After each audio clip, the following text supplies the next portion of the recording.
saabsan boqorku isagoo ah halgamaa khaatumo ah oo horay u halgami jiray halgamada khaatumana gees kaga jiray su'aashan ku weydiinaya waxay tahay boqor maadaama ay reer khaatumo ku hor taagan yihiin kuna jecel yihiin dal iyo dibad ma hogaaminaysaa oo gacanta ma ku qabanaysaa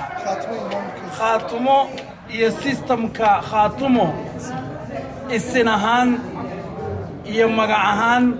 iyo oday ahaan iyo boqor ahaan annagoo kugu jecel oo ku doonayna u sheeg dadkaaga wixii aad arrintaa ka damacsan tahay adeer taasi jawaabteedu waa caddahay wax la isweydiin karo ama fakar ba dib loogu noqdo maaha waa allahu akbar inta aan noolahayla walle iyo bille iyo tolle waa dheelanaya khaatuman u dhimanaya maasha allah welcome to Khaatumo. Welcome to Khaatumo.